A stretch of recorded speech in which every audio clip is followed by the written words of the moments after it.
To make that variable, which is you, powerful, here's something to consider. It's called the 4 ifs that make life worthwhile. Here's the first one. Life is worthwhile if you learn. You got to have the information. Without information, our dreams die. We don't have the chance to capitalize on opportunity without the information. So you have to learn, you have to know. It's very important to make life worthwhile. First, you've got to know. We learn first from other people's experiences that come along and teach us, like HBN, like the workshops, like the classes, like the seminars being done around the world. One unique way of learning from other people. But also you've got to learn from yourself.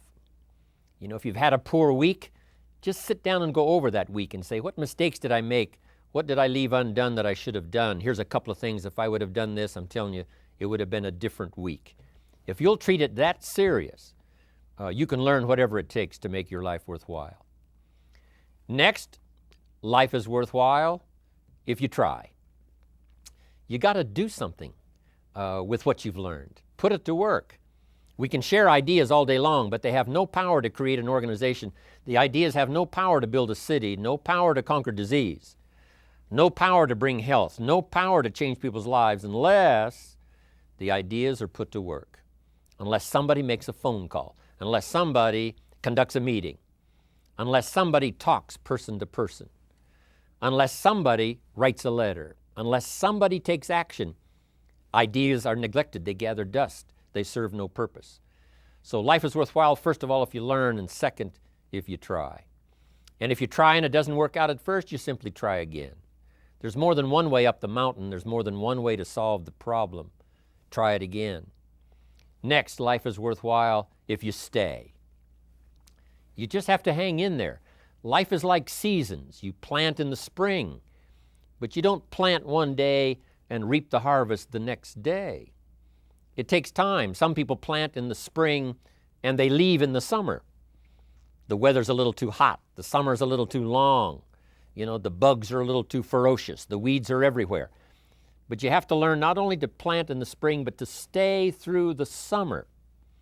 It takes time for someone to change. It takes time for someone to comprehend. So you have to have the patience to stay in the field until finally the harvest comes. And you got to have that kind of patience with yourself, right? You can't learn it overnight. You can't accomplish it overnight.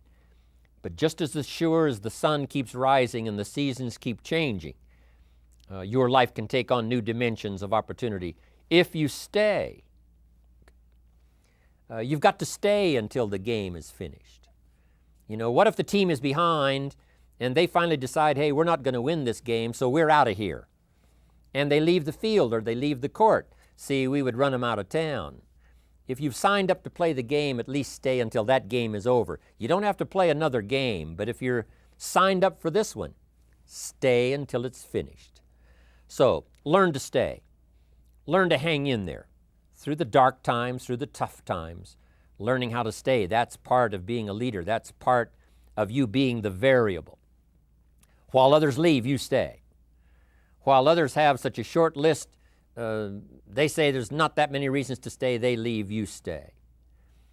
For those who give up at the least little sign of difficulty, but you stay. That's what will make the difference in your income versus everyone else's.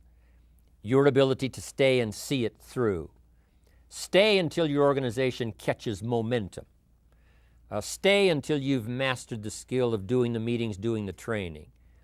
Stay long enough until you're good at sharing opportunities, sharing story, sharing testimonials, helping other people change their lives. Just hang in there. Your harvest will surely come. So life is worthwhile if you learn. It's worthwhile if you try. It's worthwhile if you stay. Here's the last one. Life is worthwhile if you share. You got to pass along what you know. Don't keep bottled up the good ideas that have come your way. My job is to get these notes into your notebook. Then it's your job to get those notes into someone else's notebook. Pass along the ideas. It'll help the country. It'll help the community. It'll help our industry. It'll help distributors all around the world. It'll help the distributors you're next to and those so far away you cannot see if you will share. Unique thing about sharing. If you share, you create room for more to replace what you've shared. Uh, if a glass is full, if this cup is full, can you put any more in it? And the answer is yes, if you pour some out. So if you pour some out, now you've got room to expect some more. So if you share what you've got, that attitude of sharing, that attitude of passing it along, there's plenty more where it came from for you to share. But if you start sharing by some miracle process, life opens up the windows, opens up the channels, and you'll start receiving even more if you share what you've got. That's why I'm here, for a self-interest reason, because if I share, sure enough, more ideas will flow. If I share with you what I've got, sure enough, I'll open up a place in my consciousness and in my life for more to be poured out upon my life. And so that's why I want to share. Yes, I do wish to help you. Yes, I do wish to lend a hand.